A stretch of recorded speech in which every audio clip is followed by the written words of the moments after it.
Welcome back to the show, everyone. On today's episode, I'm excited to have Kevin Palmieri with me. Kevin, welcome to the show. VJ, thank you so much for having me, my friend. I am excited to chat, and I'm looking forward to whatever we talk about today. Hey, I love your energy, and Thank just your story is absolutely mind-blowingly incredible, and I'd love for you to share your story with us. Yeah, I appreciate that very much, and thank you for the compliment on the energy. Yeah, I think that I ended up where a lot of people end up, where they have everything that they think they wanted, but they realize they're not very happy. And the through line of my story, I always say this just to add context. I grew up in a single parent household. I was raised by my mom and my grandmother. I didn't meet my dad until I was 27.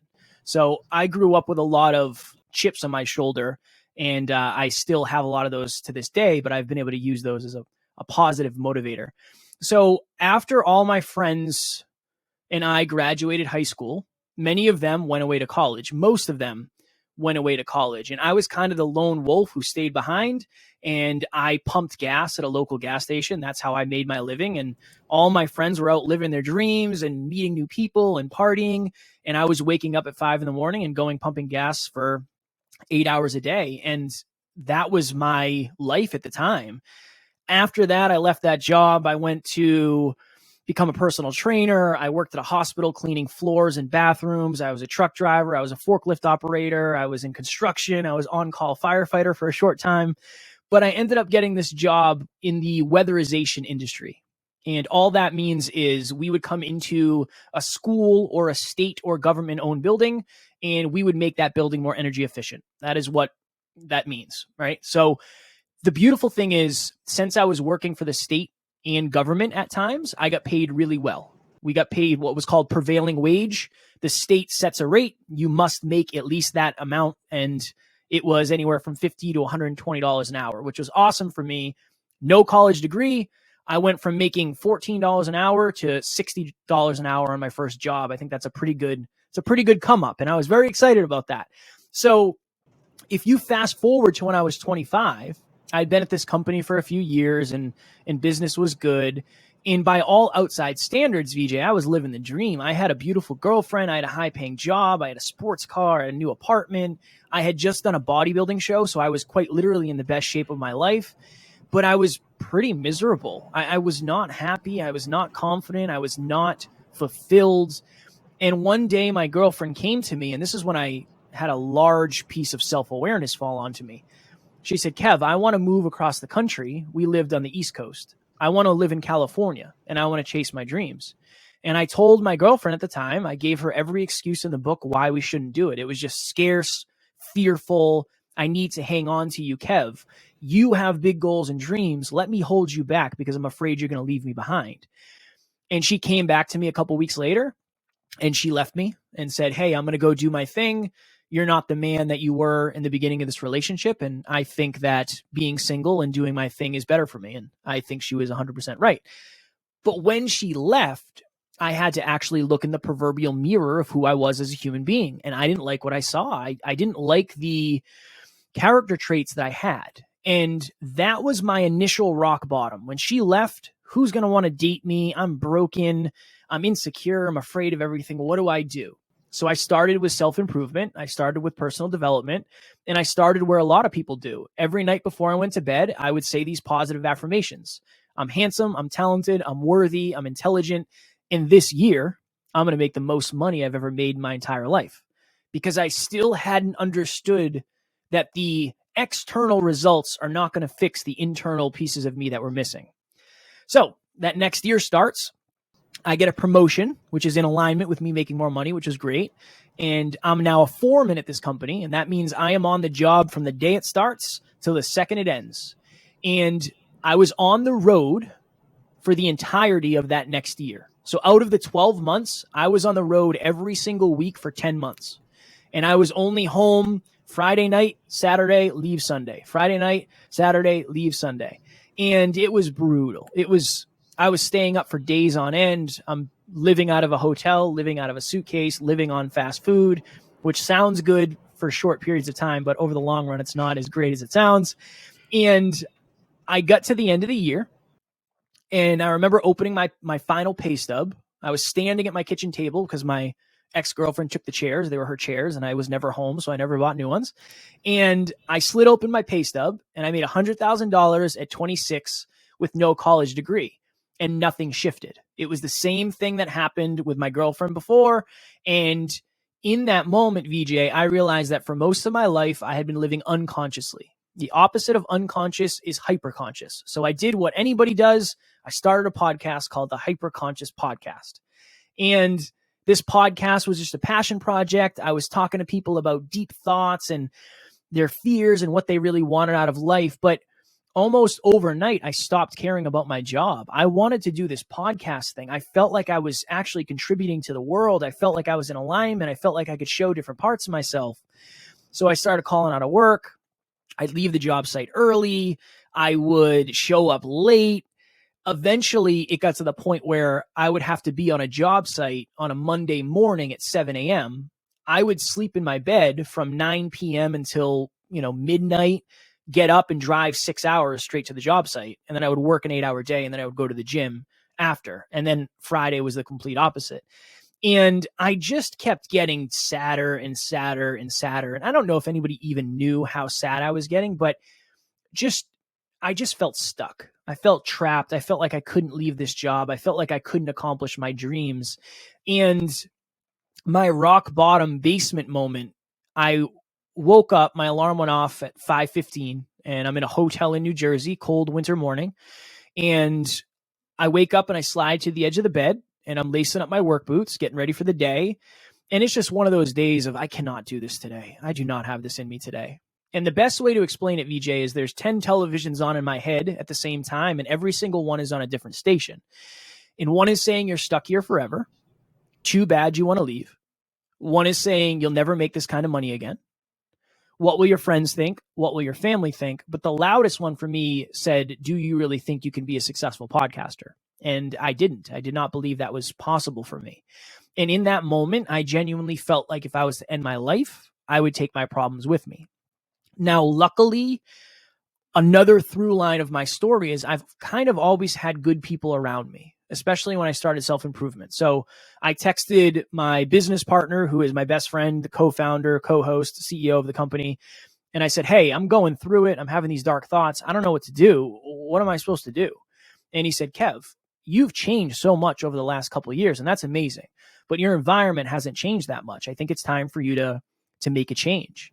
And I ended up leaving that job 3 or 4 months later and became a broke entrepreneur for the next 3 years and, went through all those trials and tribulations. And now here we are, however many years later. We just recorded our 1000th episode the other night, which is awesome. And we're global top 100 podcasts and all that happy jazz. But the point is, I didn't go from where I was to where I am. I went from where I was to the next level, to the next level, to the next level, to the next level.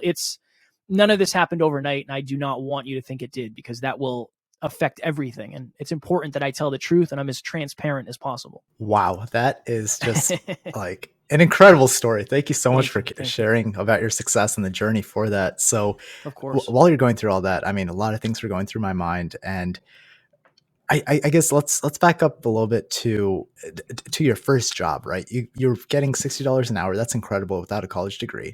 Even with a college degree, that's still really good. And so, how did you accept it just for the money, but your heart wasn't into it? So I guess what was that switch where you decided podcasting is what you want to do rather than working at that current job? So I was actually interviewed on a podcast. Before I even knew what podcasts really were, I was listening to Joe Rogan, but I didn't know that was a podcast. I was listening to Joe Rogan because I liked Joe Rogan. So Alan, who is now the CEO and the co-founder and all that, he had a podcast called Conversations Change Lives. And I ended up running into Alan at a party, and we had a falling out. Alan and I went to middle school together. We went to high school together. We were good friends back in the day, but Alan is very confident, and I was super insecure. So water and oil do not mix. So we had a little bit of a falling out. I ended up running to him at a party, and him and I reconnected, and he had already left his job. He was making, $200,000 a year in corporate. He was a full-time entrepreneur. It looked awesome. And he said, Kev, I have a podcast. I want to have you on to talk about fitness. And I was like, okay, I don't know what that means or if I'm going to be able to add any value, but we can do it. That sounds fun. And it kept getting pushed off. It kept getting pushed off. It kept getting pushed off. And one day I texted him and I said, Alan, are we going to do this or what? Like, let's do this thing. We keep pushing this off. We did it. And afterwards, it was Alan, myself, and one of our friends, Andrew. And I said to Andrew, I said, imagine if you could do that for a living. Like, I can't believe that was an hour and 45 minutes. That just went by so fast. Imagine if you could do that for a living. He said, you know, you can, right? And I was like, whoa. And then shortly thereafter, everything kind of came together. And then I did the research I had to do to start the podcast. And one of the first conversations I ever had, VJ, was with my buddy Andrew, who was suicidal in high school. He was in the bathroom plotting his suicide, figuring out how he was going to do it. And somebody came in and they had a conversation. And that made Andrew question whether or not he wanted to go through it. And later that day after school, he actually called me and said, hey, will you come to the hospital with me? I'm having suicidal thoughts. And I ended up going to the hospital with him. He came on the podcast and we talked about that. We talked about those dark thoughts. We talked about what that experience was like for him. So I felt like I was having real, meaningful conversations that weren't surface level. They were based on having impact on somebody's life. They were based on somebody listening to it and saying, yeah, you know what? I felt that before. Or, you know what? I don't ever want to feel that again. So I fell in love with it. I fell in love with the contribution. And I never started this for money. I never started this to be famous. I didn't start for any of that. I started this because it would have helped me. It would have helped me. And when I started to actually help people, I stopped caring about the job. Yeah, very much almost overnight. After I made 6 figures and I wasn't happy, I said, I cannot do this again for another year. It is not sustainable. So you're doing it more for the impact than the financial rewards. Yeah, because if you're a podcaster out there, you know you do not start a podcast to make money. There's many other ways you can make money that are better than podcasting. So I had no idea. When I started this, I didn't have any understanding of how podcasts made money. I didn't even know you could at the very beginning. So yeah, no, it was for impact. Impact in contribution at a greater level than I was currently putting in. Yeah. So you talked a lot about your past, and that was such a great story. So what does your future look like, in your opinion? So this is where I try to be very, very vulnerable and practice self-awareness. I am following the lead of Alan. Alan's the CEO. Alan's a visionary. So we're going to go wherever Alan decides we're going to go. What I think that looks like is it's going to be exponential growth in terms of impact, in terms of finances, and in terms of skill. And right now we're doing 7 episodes a week. So that's going to be forever. We don't ever intend on stopping that. Live events every 6 months. We do group coaching every 3 months. We're doing a retreat every single year. So when people say, what does success look like? Success to me is what I'm doing today, but exponential. So more money, more impact, more mastery, really. I think the future is very, very bright. And I think we're going to be a big brand who helps bring self-improvement, personal development to the masses. That's what we're playing for. That's what we're aiming for every day. So hopefully that is the future that we are going towards. That is the goal for sure. That's wonderful. So let's talk a little bit more about the self-improvement side. What are self-improvement's very vague. I mean, I'm a huge proponent for it, but what are the pieces that make up self-improvement? Oh man, that's a great question. There's probably a million. I would say realistically, I think one of the biggest ones is self-awareness. If you want to improve yourself, you first have to understand where you are, and all steps of improvement come from awareness. All change comes from awareness. So I would say awareness is a huge piece of self-improvement. The second one is goals and goal setting. That's a huge one. Accurate goals and goal setting. I would say one of the most underutilized and underspoken about things is recognizing and controlling your ego. I think that is such an important thing. We've come across a lot of masculine men who are, I don't want to say hyper masculine, but they have a lot of ego. And ego is very good for success, but it will also burn your relationships to the ground if you let it. So I think that's an important part of self-improvement and personal development. Confidence building consistency, habits, regulating your emotions, emotional intelligence. That's a huge one. There are so many different aspects, but I would say self-awareness is the first puzzle piece that you have to put down, because everything is built off of you understanding your strengths, your weaknesses, Where do I need to focus on improving? Where am I already pretty good that I can help leverage success in my life? So yeah, I would say self-awareness is probably the biggest. It's the first cart on the tracks for sure. I think that's wonderful. So, with self awareness, I guess what are some? I'm an action taking kind of guy, so that's why I ask these questions. Mhm. But what are some actionable steps that our audience can take to become more self aware? I think that you have to question things. Anytime you're listening to something or you're reading something, you have to ask yourself why. Why am I having the feelings that I'm having towards certain things? So I used to see somebody in a nice car. So say I saw VJ pull up in a nice Mercedes or something. My initial reaction was, must be nice. Must be nice to have, that was my initial reaction. And I had to start asking myself, why am I saying that? I'm sure VJ works really hard every day. He probably has a great education and he probably has an idea of where he wants to go in the future. Why am I trying to tear him down based on my own insecurities? Oh, interesting. Okay, that's a tough mirror to look at. So I think asking why is one of the most important things you can do. And then I would say, to your point, VJ, it's taking action. When you It's very easy for somebody out there to say, you're not a great podcaster. This is what I would do. I would do this, and this if I was you. But they don't podcast. So their awareness of podcasting is only as high as the amount of time that they've put into practice. So action taking is super important because it actually shows you where you are in terms of the ceiling and the floor. There's a lot of people out there who are way better than they ever give themselves credit for, but they never realize it because they don't take action to get the piece of self-awareness that says, oh, you know what? I'm actually way better than I think I am. And on the other end, we all have people in our lives who, no matter what you say, they have an answer and they always think they're right.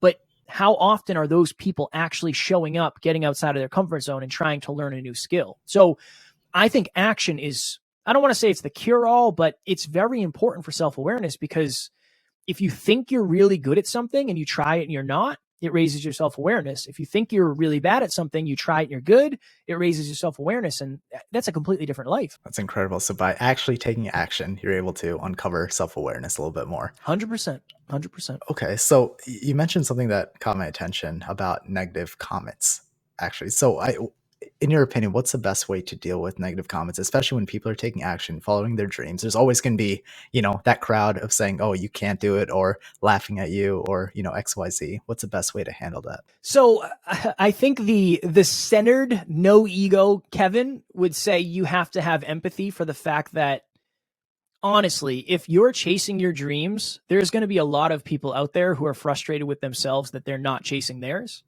And you will be a shining example of what's possible if you do chase yours. So you will get some hate. So there's the centered part of me that says you have to have empathy for the fact that it has nothing to do with you. It has more to do with the person, their fears, their beliefs, their limiting beliefs, their experiences, their excuses, their identity. So that's where I am at this point.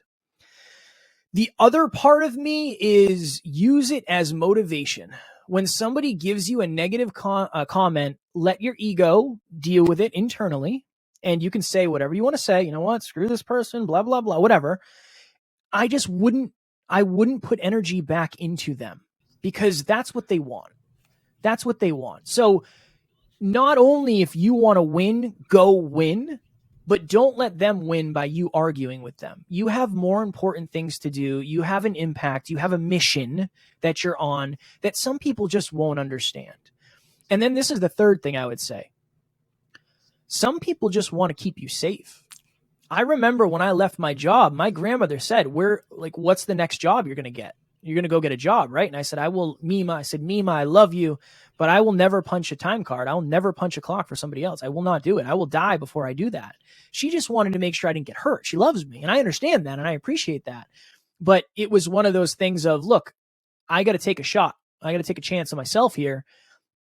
I'll figure it out. We'll figure it out. So I think there's different ways that people throw negativity your way. Sometimes it's not even on purpose. They just don't know how else to support you. That's what they know. So yeah, ideally you can get to the centered place where you say, look, I know this is just a manifestation of somebody else's insecurities upon the fact that I'm living my dream life. It's understandable that they're going to make me angry. And honestly, it's easy for me, VJ, because I wouldn't have liked me probably. I would have been so insecure that I would have looked at me and said, I can't believe you just said that. So I try to have empathy because I've been that. I've experienced that. I've lived that. So do you think it's important to try to change anyone's minds or just kind of accept it, kind of let it go into the distance and just move on with your life? Or do you think it's important to try to say, hey, you can actually start thinking this way instead of how you're currently thinking? I think it depends on your capacity energetically. Like, can you take time out of your day and try to shift somebody? Absolutely. Absolutely. Some people will require the result before they ever believe in you. It just is that way for a lot of people because as much as I would like to think believing is eventually seeing, I think seeing is believing for most humans, especially myself early on. So I think, and this is kind of starting to happen to us, which is strange because I never expected this, but now that we're quote unquote successful, there's a lot of people who doubted us for most 99% of the journey who have started reaching out saying, hey, congrats. I hope all is well. It's kind of weird, but I try to have love. Again, I didn't believe in myself, so I can't be mad at you for not believing in me. But yeah, if you want to invest the time and the energy, you can, but you're probably better off just reinvesting it into the mission because when you do succeed, some people will come around. Some people are supposed to come around. Honestly, some people aren't. Some people aren't for you and you're not for some people. And I think if you're trying to pull people along that shouldn't be on that journey, you're risking not accomplishing your goals and you probably regret that in the long run. So I guess the people that are pulling you that are, let's say, supposed to be close to you, and just hypothetically, let's say it's your really close friend group or your family, what's the best way to handle that situation? If they're holding you back, Yeah, exactly. Like, for example, you mentioned your grandma, how she's looking at it from a point of love, saying, oh, you should get a job because of safety, right? Because she cares about you, but still holding you back. yeah, for me, and again, I have a very weird relationship with family. When I signed on the dotted line to go do that job, that weatherization job, I told my family I'm going to be traveling all over the place. I'm never going to be home. I don't even know if this is going to work, but I'm doing it. I have to do this. So just take that with a grain of salt that my relationship with my family has always been different, where I just kind of try to do what I want and I know they'll forgive me eventually, and they always have. So that's been wonderful. But I think that if it's somebody who you value the relationship, it's what we call vulnerable problem solver. So something along the lines of this. VJ, I really do appreciate the fact that you're worried about me, and I know you're looking out for me. I know you are. I know. But I will not be fulfilled. I will not feel proud of myself, and I might regret this later if I don't at least give this a try. Now, I don't expect you to support me 100%. Maybe you're not capable of supporting me 100%, but will you at least give me enough support for me to get this started? And if worse comes to worse and something goes wrong, you can say I told you so, but this is something I have to try on my own. So vulnerable problem solver basically is you saying, look, I understand the way you feel and I have empathy for that. And I appreciate that very much. But this is my concern. My concern is if I don't do this, I'm going to regret this for the rest of my life. I'm going to regret this for the rest of my life. And then you have that real conversation. Now, if it's a friend, a family member that you're not super close to, or, just somebody in your life, this is my favorite question in the world. And I ask this when I'm on stage all the time. Are the people in your life the best from your past or the best for your future? If you come back and say, you know what? Yeah, most of these people I went to high school with, we used to party together. We used to work out together. We used to date. We used to play video games, whatever it is. My question is, who do you have in your life now that is attached to your future? It's attached to your future outcome. And they're not in your life because they've always been. They're in your life because they're helping you accomplish the goals that you set out for. Again, that's a self-awareness question. When you come back with an answer and you say, oh my goodness gracious, I cannot believe that I've been putting level 10 time into people who have level 2 care for my goals. Wow, I really need to reallocate my time and adjust my circle accordingly. Wow, that's incredible. So I love that. When you're finding your new circle, I guess what's the best way to find, I guess, your crowd, right? Go to networking events or go to like specialist groups, or kind of where do you find the people you want to be surrounded by? Yeah, one of the quotes that I don't know if I wrote it, but I'm sure somebody else has written it. I mean, people have been around for a long time. If you want to find your people, you have to be yourself. And a lot of us are faking who we are. So one way to do it, and again, myself included, anytime I say something like that, I'm talking to old Kevin because I've dealt with everything that I talk about. One good way to do it is to start posting on social media about what you really care about. I mean, if you care about the environment, start posting about the environment.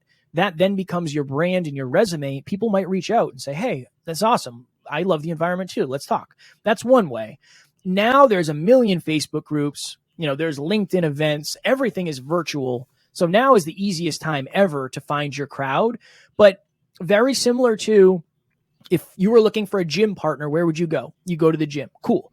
If you're looking for somebody who is into blank, where would that person go? You can go to Barnes and Noble, go to any bookstore. You can go on the Meetup app and find local things in your area, Facebook groups, podcast groups, anywhere really. It depends. It also depends on, are you an introvert? Are you an extrovert? Do you like doing it in person? Do you want to do it virtually? But I think it's the easiest it's ever been. It's just a matter of, are you willing to do that? Are you willing to get out of that comfort zone and say, look, I'm going to go make some friends today? It's hard when you get older, Yeah, exactly you right. know? You're not in school anymore. You don't have the same classes. You're not seeing people just Yeah, because you always see them. Now you have to actually go right. out and find the right people. Yeah, it's challenging. And you're afraid. There's like that fear of rejection. Are these people are they gonna value me? Are they gonna accept me? But I think it just starts with being you. You got to be you if you want to attract your people. And there are so many ways to do it. So yeah, Facebook groups, in person, networking events, live events, retreats. There's a billion ways. I love that. Thank you so much. Now, switching gears a little bit, let's talk about habits, right? I mean, clearly that's a huge part of personal development and self-improvement. So, let's talk about what habits you've found to be the most efficient, or not efficient, but to be a huge contributor to your success. Okay. I always try to start this with the understanding that part of our brand is next level. So no matter where you are, there is a previous level and a next level. So understand that maybe what I'm going to say is going to be too much or too little for where you are currently. But what I always suggest is taking a holistic approach. So imagine there is a blank slate and there are no habits on it. This is what I suggest to somebody who's doing this for the first time. We break it up into health, we break it up into wealth, and we break it up into love. Under health, 2 simple habits that will shift your life. 1, start tracking your calories. 2, start weighing yourself daily. I guarantee if you do those things, you will have a raise in awareness and you will be able to make better decisions. And then you can start adding things on: exercise daily, water, all that happy jazz. So those are 2 under health. 2 under wealth: track your finances every single day so you have the awareness of what you're actually spending money on and whether or not it's worth it. And then eliminate all non-essential expenditures. So a $5 coffee is $25 a week. That adds up. That's probably what, $1,400 at the end of the year. That's an online course that can teach you how to make money. So that's 2 there. And then 2 under love. And I think oftentimes this is the least focused on when it comes to success. But my fiance and I, every night before we go to bed, we play the gratitude game. So I say one thing I'm grateful for about her. She says one thing she's grateful for about me. That's an easy one. And then you can also do versions of self-love. If you love taking a bath, take a bath at night. If you love parks and recreation, watch a half hour of that every single night. What can you do to make sure that your cup is filled? I'm a huge Parks and Rec guy. Oh, same. So Little Sebastian. big fan. Yes, little Sebastian. Rest in peace, little Sebastian. So if you can do those 6 things, then you can build on that. But starting from those 6 things, that is a wonderful place to start. I mean, if you've never tracked your weight and you start tracking your weight, you have new awareness. If you don't realize, oh, I spent $400 last month on takeout, well, I probably shouldn't do that next month. That awareness is such an important thing. So the habit is not just about making progress. It's about creating awareness, because you need the awareness to create the progress. So I would say those 6 are a good basic place to start. But whatever you do, try to break it down into health, into wealth, into love, because you're going to be more holistic. How many people do we know that have a ton of money, but they're out of shape and their health is a risk? Or, they're in very good shape, but their relationships have suffered. It's very important to have all. If you want to have a well-rounded, holistic life, you have to practice your habits holistically. I love that. I think that's great advice breaking down to those three different buckets. I want to spend a little bit of time in that self love category, that bucket within the love. Let's talk about the importance of self love. I mean, can you have a holistic life without consciously practicing self love? I don't think so. No, I don't think so. What we've seen, VJ, it's interesting. We have this thing we call the drive to 5. So if you're a 0, so it's a scale of 1 to 10, 5 is in the middle. 0 is somebody who is very insecure, super self-conscious, very low self-worth, very low self-belief. That was me in the beginning of the journey. I was at that point. Alan was a 10, very high self-belief, sometimes hinging on arrogance, doesn't think he needs a mentor, thinks he knows everything, right? We together drive to 5. So somebody who is a 0, and I don't mean that in an intrinsic way. I think we're all intrinsically valuable as human beings. But if you're a 0, you have a very low level of self-worth. So you don't think you deserve self-love. You don't think you're worthy of practicing it. Now, somebody who's a level 10, they might practice it to their own detriment of, I don't do anything that I don't feel like doing. I only do what my body tells me to do. That might be too much. So you might not be willing to, I've heard a lot of people say discipline isn't real and it doesn't work. I don't agree with that. I don't think that's real. I think discipline is very important for most things. So I think it's very important, but it depends on where you're coming from. Some people who never practice it because they don't think they deserve it, they're in a rough spot because they don't have enough belief to pour into their own cup because they don't think it's valuable. I use the analogy, if you feel like you have a car with 4 flat tires, you're not going to paint it. You're not going to spend $3,000 on a paint job because you don't think it's worth it. But if you think you have a Lamborghini that's always running optimally and it's the most beautiful thing in the world, you're not going to put in the work. You're not going to change the oil. You're not going to do that stuff. So I think self-love is super, super important. You just got to figure out where you are on that spectrum, because I do think some people might actually need less self-love than they're giving themselves. And I know a ton of people need more, but I don't know if you can holistically succeed without self-love, because for many of us, that's what gets us through those hard moments, those failures, those regrets, those fear-laced moments. Like, it's that self-love. Yeah, I think it's super important. Wow. Okay. I love that Lamborghini example. Could we go a little bit deeper into that? Because it's, Yeah. Yeah, go ahead. Where's the best place to go with this? I've had calls with people who start podcasts. I help people start podcasts. Two things happen, and it's usually the first one. Usually A happens. Kev, I'm not a speaker. Nobody's going to listen to me. I don't deserve to have a podcast. Why do I deserve to get people to listen to me? Why am I capable and worthy of talking about blank? So that's somebody who has low self-belief and probably a low level of self-worth. There's also the opposite end where I'll work with somebody and they'll say, you know what, Kev, I only show up when I feel like it. It's got to feel aligned for me. And if it's not super aligned and I'm not in like a high spiritual place, I'm just not going to show up. And I always say to them, I understand that. And I have love for that, but it's not about you. It's about the audience. Like, you didn't start this podcast for yourself. You started this podcast for your audience.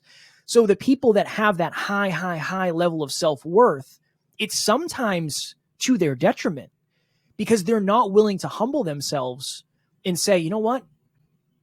And really listen to this. Maybe I'm not as good as I think. Maybe I'm not as smart as I think.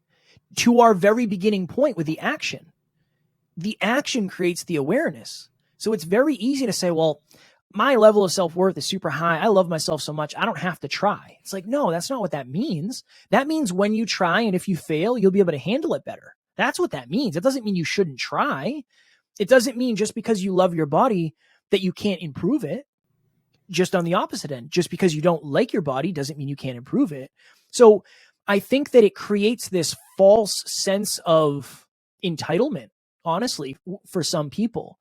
And that's something that I can sniff out pretty quickly because it's something that triggers me. I've never been a fan of entitlement because I've really worked for everything I have, and I understand different circumstances. But yeah, that's what I would say, VJ.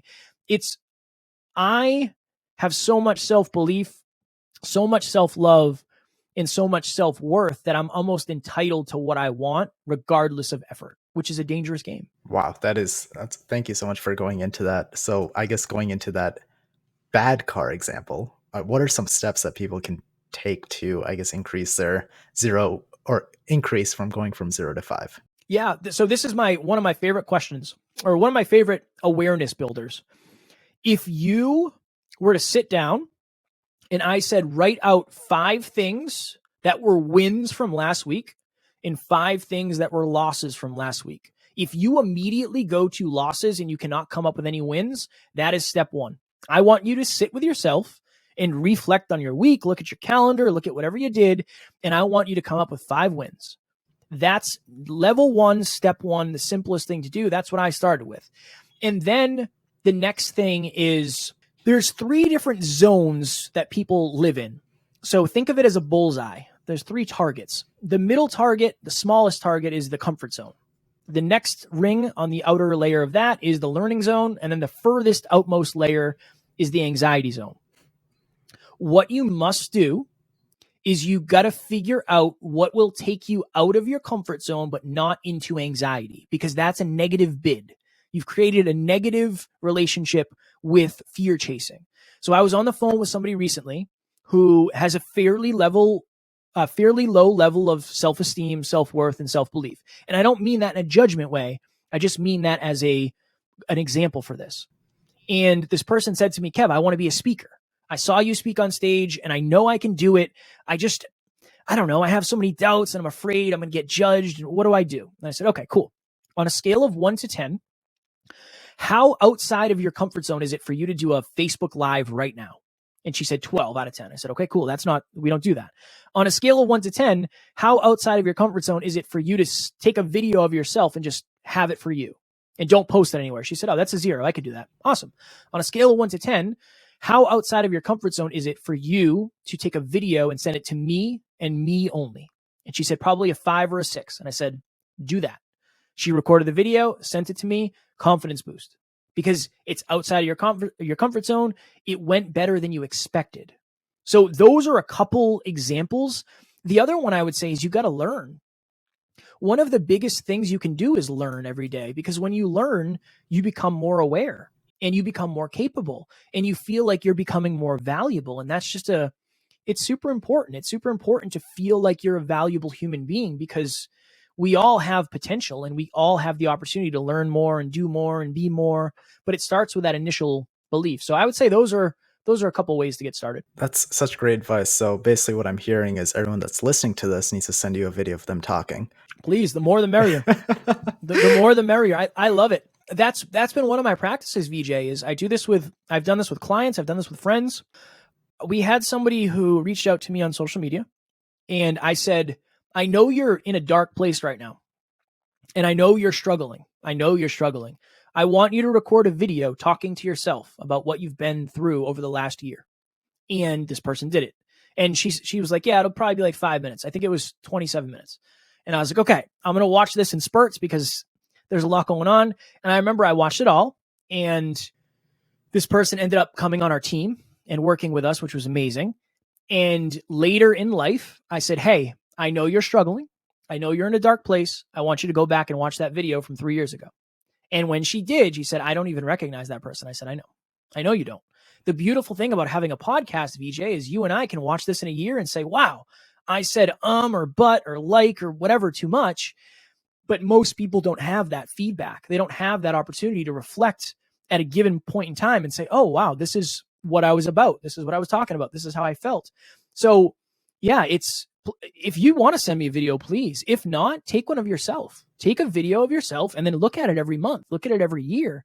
Look at it in 5 years and see how far you've come, or maybe how far you haven't come for that awareness spike. Thank you so much for that. So I want to switch the gears a little bit to more of an entrepreneurship kind of topic.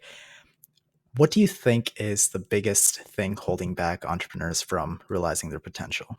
I would say not having the self-awareness to recognize their weaknesses. That's got to be it in a nutshell for me. Somebody asked me, why aren't you the CEO of the company? You started it. And I said, because I don't know what the hell I'm doing. I shouldn't be the CEO. That's not my area of expertise. I shouldn't be. Having the self-awareness to admit, well, yeah, I started the company and it's, percentagely more my company. I own the majority of it. It's not in the best interest of the company, of myself, of the team, of my business partner, of the world if I'm running it, because that's not my area of expertise. What I'm really good at is building relationships with our listeners. That's one of my areas of expertise. I'm really good at titling our episodes because I've done it for 1,000 times. I'm really good at certain things. There's things that I'm just not really good at. And I think that in the past, I would try to take control of everything, even though I wasn't capable of taking control of it. And the second I admitted this isn't my genius zone, things started to grow. Why? Because I gave the permission to the people who should be driving. I just shouldn't be driving that vehicle. So I think it's that. I'm sure you know of companies, VJ, that have 3 CEOs or 4 CEOs. It's like, you don't need 4. What do you need 4 for? You don't need 4. That's ego. That's mostly ego, or, maybe in unique circumstances. But I bet you it might be 3 people or 4 people, but 3 of which who didn't have the self-awareness or the ability to drop their ego and say, you know what, I'm not the CEO. I'm something else. I'm the CFO or I'm the COO or whatever, CMO. I think that's important. I think that a lot of us delude ourselves into thinking we did it all ourselves. And none of us have. I mean, if you took a vehicle to work today, unless you built that bad, Larry, you didn't do it on your own. Nobody's self-made. So I think it's important to have that level of awareness and admit your weaknesses. I would say that. Yeah. Most people, they're afraid to lean into their unique strengths, or they're attached to their egos to let go of their weaknesses. And that's a dangerous place to live. Awesome. Well, thanks so much for sharing that. Well, Kevin, just want to switch gears a little bit. In your opinion, what is your favorite book that you think can impact the most number of people? So since we're talking potentially to entrepreneurs, many entrepreneurs and dream chasers, I would say there's a book called Business Made Simple by Donald Miller. One of the best books in terms of business I have ever read, and it's very easy to digest. He breaks things up very simply, and no matter where you are, I think there's value there. I would say that from a business perspective. And then there's a book called Mindset by Carol Dweck. That's all about the difference between a growth mindset and a fixed mindset. I think we could all use that as a refresher. That's a very, very valuable book. Awesome. Well, thanks so much. I'll put that in the show notes. And Kevin, last question I have for you. Where can our audience get in touch with you? Wonderful. If you like what we talked about today, we do this 7 times a week. It's not always on these topics. It's often different stuff, but our podcast is called Next Level University. You can find us on all the podcast platforms as well as YouTube. And if you want to fire a video over something just outside of your comfort zone, you can send it to @NeverQuitKid on Instagram. That is me. And I promise I will send you a video back. I love that. Great. I'll put all this in the show notes. Kevin, thank you so much for being a guest on the show. It was an absolute pleasure having you. Right back at you, VJ. This was truly wonderful.